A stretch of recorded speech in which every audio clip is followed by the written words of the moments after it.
नमस्कार, मैं हूं आपके साथ दीपक भदौरिया। रुकत है खबरों की ओर। उत्तराखंड राज्य आज अपनी स्थापना दिवस के 25वें साल यानी कि रजत जयंती वर्ष में प्रवेश कर चुका है और राज्य स्थापना दिवस के इस उत्सव में प्रधानमंत्री मोदी भी वीडियो संदेश के माध्यम से शामिल होंगे।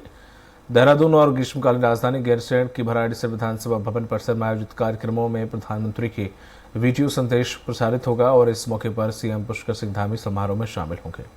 देहरादून के रिजर्व पुलिस लाइन्स में रैत की परेड होगी, जिसमें राज्यपाल लेफ्टिनेंट जनरल गुरमीत सिंह सलामी लेंगे। दोपहर 1 बजे मुख्यमंत्री भराड़ीसैंण में होने वाले राज्य स्थापना दिवस के कार्यक्रम में शामिल होंगे। भराड़ीसैंण विधानसभा परिसर में क्षेत्र के 47 राज्य आंदोलनकारियों को भी सम्मानित किया जाएगा। लाइन प्रांगण में आगमन हो चुका है।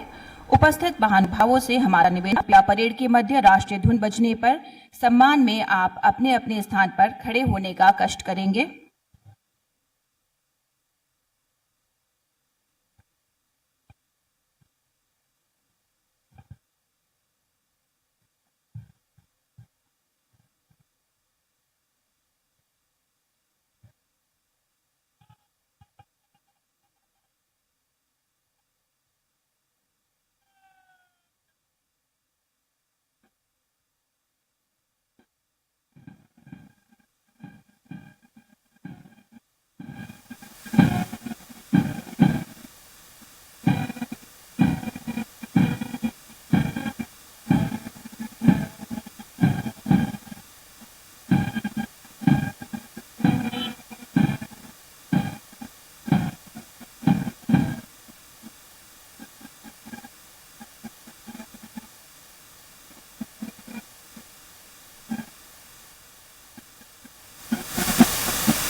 परेड कमांडर द्वारा मुख्य अतिथि महोदय को अभिवादन करते हुए परेड निरीक्षण हेतु आग्रह किया गया। मुख्य अतिथि महोदय द्वारा आग्रह को सहर्ष स्वीकार किया गया। निरीक्षण वाहन पर सवार होते मुख्य अतिथि महोदय और आपके साथ हैं पुलिस महानिदेशक महोदय। निरीक्षण वाहन समय की गरिमा के अनुसार धीमी गति से दर्शक दीर्घा से गुजरता हुआ सम्मानित अतिथिगणों, विशिष्ट गणमान्य व्यक्तियों, अधिकारियों, कर्मचारियों द्वारा मुख्य अतिथि महोदय का अभिवादन स्वीकार करते मुख्य अतिथि माननीय राज्यपाल महोदय का एक दीर्घ एवं उत्कृष्ट सेवा काल रहा है। उत्तराखंड के महामहिम राज्यपाल lieutenant general Gurmeet Singh PVSM, UISM, AVSM, VSM सेवानिवृत्त का जन्म 1 फरवरी 1956 गांव जलाल उस्मान, अमृतसर, पंजाब में हुआ। देशभक्त और सैनिक परिवार में जन्मे श्री गुरमीत सिंह जी की प्रारंभिक शिक्षा सैनिक स्कूल कपूरथला, पंजाब में हुई। श्री गुरमीत सिंह जी का व्यक्तित्व वीरता, शौर्य, साहस, दया, करुणा, सादगी, ईमानदारी का एक अद्भुत संगम है। प्रभावशाली व्यक्तित्व में सरलता, सादगी और प्रसिद्धि का अद्भुत संयोग इनके जीवन में देखने को मिलता है। राज्यपाल बनने के बाद से ही देश प्रेम की भावना और राज्य की सेवा के अपने दृष्टिकोण को पहले ही संदेश में आप स्पष्ट कर चुके हैं। उत्तराखंड के राज्यपाल के पद पर आसीन आपने सैन्य सेवा काल में भारतीय सेना में अपनी निपुणता और दक्षता के लिए जाने जाते हैं। आपको रक्षा मामलों पर विशेषज्ञ के तौर पर भी जाना जाता है। आपके द्वारा अनेक मौकों पर देश का प्रतिनिधित्व किया गया और इसी क्रम में चीन के साथ सीमा समस्याओं को लेकर भारत में व साथ चीन जाकर बीजिंग और शंघाई आदि शहरों में वार्ता की गई। चीन जैसे शक्तिशाली देश के वार्ताकारों के साथ सूझबूझ से वार्ता कर अपनी कूटनीति का आपने परिचय दिया। इसी तरह पाकिस्तान के साथ सियाचिन और अन्य मुद्दों पर वार्ता के लिए पाकिस्तान जाकर दोनों पक्षों में विश्वास निर्माण के उपाय किए और एक बार फिर अपना कौशल दिखाया। आज इस पावन अवसर पर आपका सानिध्य पाकर हम सभी गौरवान्वित हैं। एक बार पुनः स्वागत और अभिनंदन महोदय का। माननीय मुख्य अतिथि महोदय द्वारा परेड की साज सज्जा अनुशासन का बारीकी से निरीक्षण किया जा रहा है। आज की इस परेड में प्लाटून कमांडर के रूप में महिलाएं अपनी भूमिका का दायित्व कर रही हैं। इसके अतिरिक्त परेड सेकेंडेंट कमांड और परेड एडजुटेंट के रूप में भी आज महिला पुलिस अधिकारी शामिल हैं और इनके मन में वह जोश कि माना अगम अगाध सिंधु है, माना अगम अगाध सिंधु है, संघर्षों का पार नहीं है, किंतु डूबना मझधारों में साहस को स्वीकार नहीं है। तने हुए सीने, गर्वीले व्यक्तित्व, कितना अनुशासन, कितनी प्रतिबद्धता है इन जवानों में। खाकी का हर रंग इन्हें हर पल हर क्षण देश की माटी की याद दिलाता है। माननीय मुख्य अतिथि महोदय द्वारा परेड की साज सज्जा का बारीकी से निरीक्षण किया जा रहा है। यह दृष्टि एक क्षण में जवानों का भाव समझने की क्षमता रखती है और क्षमता रखती है अपनी बात उन्हें समझाने की।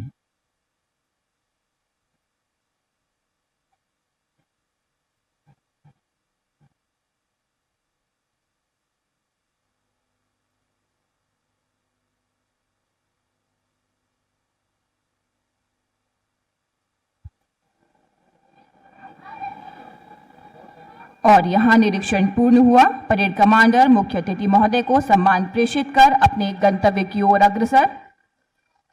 दर्शक दीर्घा से गुजरता हुआ निरीक्षण वाहन। माननीय मुख्य अतिथि माननीय राज्यपाल महोदय, आपका सेना में 40 वर्षों के उत्कृष्ट सेवा काल के दौरान आपको 4 बार राष्ट्रपति पुरस्कार, जिसमें परम विशिष्ट सेवा मेडल, उत्तम युद्ध सेवा मेडल, अति विशिष्ट सेवा मेडल और विशिष्ट सेवा मेडल एवं 2 बार chief of army staff commendation card से सम्मानित किया जा चुका है।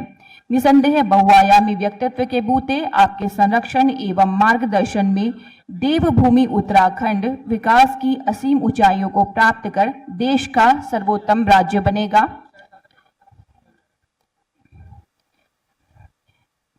निरीक्षण वाहन मंच की ओर बढ़ते हुए और सम्मानित अतिथिगणों, विशिष्ट गणमान्य व्यक्तियों द्वारा मुख्य अतिथि महोदय को अभिवादन प्रेषित किया जा रहा है। अभिवादन स्वीकारते मुख्य अतिथि महोदय। और इस सुसज्जित निरीक्षण वाहन की कमान संभाले हुए हैं अपर उप निरीक्षक श्री जितेंद्र कुमार राठी।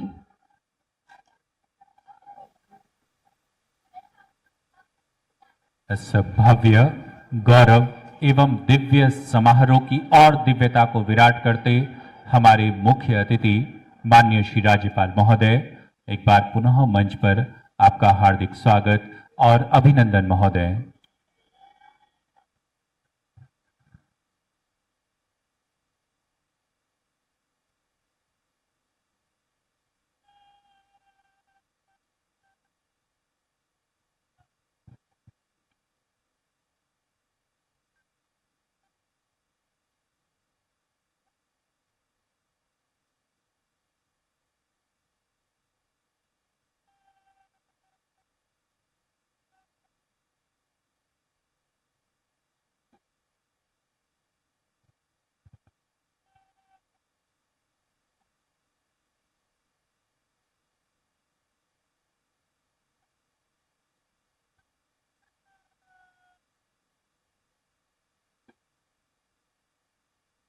और अब यह भव्य परेड तेज चाल से मंच के गुजरने को तैयार।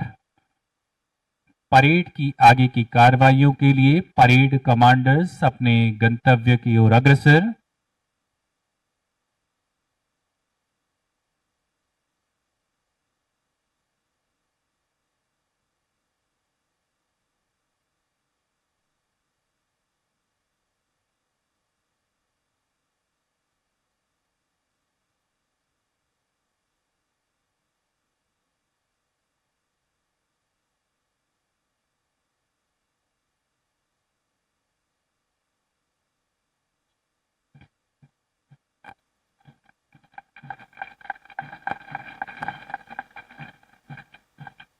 देह शिवावर मोहे अहि शुभ कर्मन ते कबहू न डरूं और सो जब जाय लड़ूं निश्चय कर अपनी जीत करूं।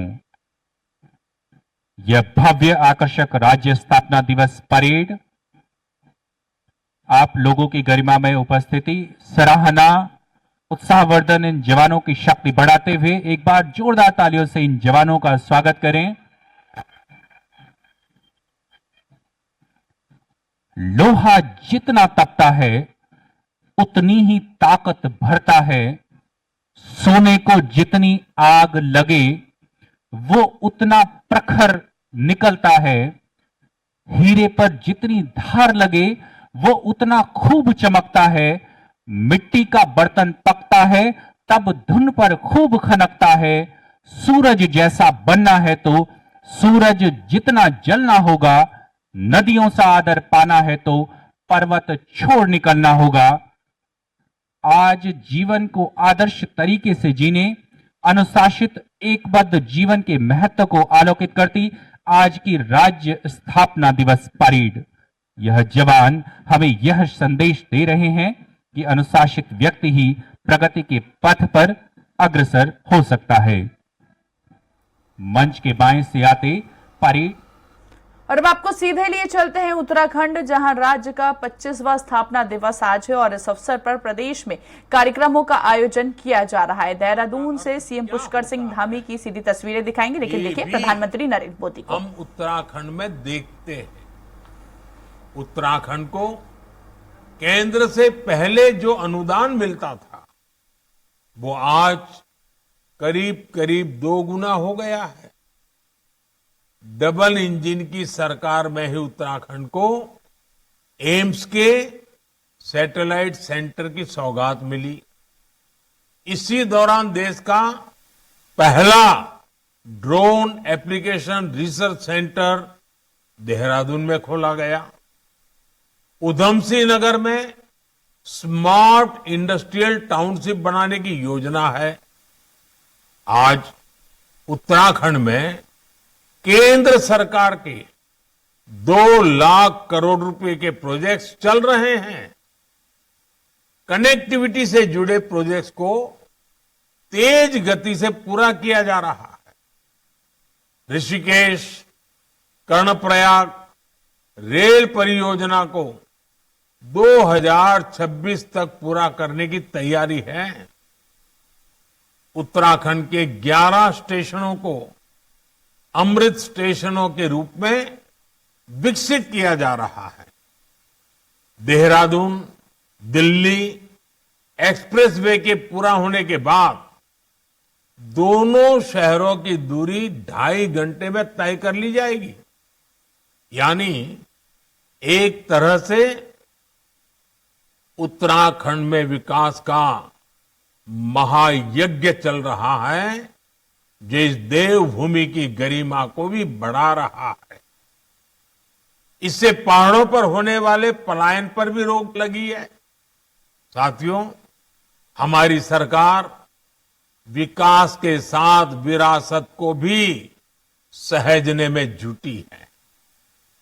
देवभूमि की संस्कृति के अनुरूप केदारनाथ धाम का भव्य और दिव्य पुनर्निर्माण किया जा रहा है। बद्रीनाथ धाम में विकास कार्य तेज गति से आगे बढ़ रहे हैं। मानसखंड मंदिर माला मिशन के तहत पहले चरण में 16 पौराणिक मंदिर क्षेत्रों को विकसित किया जा रहा है। ऑल वेदर रोड से 4 धाम यात्रा को सुगम किया है। पर्वतमाला परियोजना के तहत यहां के धार्मिक और पर्यटन स्थलों को रोपवे से जोड़ा जा रहा है। मुझे याद है, जब मैं मणा गांव गया था, मैंने वहां बॉर्डर पर अपने भाई बहनों का अपार स्नेह देखा था। माणा गांव से ही वाइब्रेंट विलेज प्रोग्राम की शुरुआत की गई थी। हमारी सरकार बॉर्डर किनारे के गांवों को आखिरी गांव नहीं, बल्कि देश का प्रथम गांव मानती है। आज इस प्रोग्राम के तहत उत्तराखंड में करीब 50 गांवों का विकास किया जा रहा है। ऐसे ही प्रयासों का परिणाम है कि उत्तराखंड में पर्यटन से जुड़े अवसरों को नई गति मिल रही है। और पर्यटन बढ़ने का मतलब है उत्तराखंड के युवाओं को ज्यादा से ज्यादा रोजगार। अभी कुछ सप्ताह पहले की ही रिपोर्ट है कि इस साल उत्तराखंड में करीब 6 करोड़ पर्यटक और श्रद्धालु पहुंचे हैं। 2014 से पहले 4 धाम यात्रियों की संख्या का रिकॉर्ड 24 लाख का था, जबकि पिछले साल 54 लाख से ज्यादा श्रद्धालुओं ने 4 धाम के दर्शन किए हैं। इससे होटल से लेकर होम स्टे वालों को, टैक्सी से लेकर टेक्सटाइल वालों को, सभी को बहुत लाभ हुआ है। बीते वर्षों में 5,000 से ज्यादा होम स्टे का रजिस्ट्रेशन किया गया है। साथियों, आज उत्तराखंड ऐसे निर्णय ले रहा है, ऐसी नीतियां बना रहा है जो देश के लिए उदाहरण बन रही हैं। उत्तराखंड ने गहन अध्ययन के बाद यूनिफॉर्म सिविल कोड लागू किया, जिसे मैं सेक्युलर सिविल कोड कहता हूं। आज यूनिफॉर्म सिविल कोड पर पूरा देश चर्चा कर रहा है, इसकी जरूरत को महसूस कर रहा है। उत्तराखंड सरकार ने प्रदेश के युवाओं का भविष्य सुरक्षित करने के लिए नकल विरोधी कानून लागू किया। उत्तराखंड में नकल माफिया पर सख्त कार्रवाई की गई है। अब प्रदेश में पूरी पारदर्शिता और समय से भर्तियां हो रही हैं। ऐसे कितने ही कार्य हैं जिनमें उत्तराखंड की सफलता दूसरे राज्यों के लिए उदाहरण बन रही है। साथियों, आज 9 नवंबर है। 9 का अंक बहुत ही शुभ माना जाता है, शक्ति का प्रतीक होता है। आज मैं आपसे और उत्तराखंड आने वाले यात्रियों, श्रद्धालुओं से 9 आग्रह करना चाहता हूं। 5 आग्रह उत्तराखंड के लोगों से और 4 आग्रह यात्रियों, श्रद्धालुओं से। साथियों, आपकी बोलियां काफी समृद्ध है। गढ़वाली, कुमाऊनी, जौनसारी, ऐसी बोलियों का संरक्षण बहुत जरूरी है। मेरा पहला आग्रह है कि उत्तराखंड के लोग अपनी आने वाली पीढ़ियों को जरूर ये बोलियां सिखाएं। ये बोलियां उत्तराखंड की पहचान को मजबूत बनाने के लिए भी जरूरी है। देवभूमि के लोग प्रकृति और पर्यावरण के कितने बड़े प्रेमी होती है ये पूरा देश जानता है। उत्तराखंड तो गौरा देवी की भूमि है और यहां हर महिला मां नंदा का रूप है। बहुत आवश्यक है कि हम प्रकृति की रक्षा करें। इसलिए मेरा दूसरा आग्रह है, एक पेड़ मां के नाम। हर किसी ने इस आंदोलन को आगे बढ़ाना है।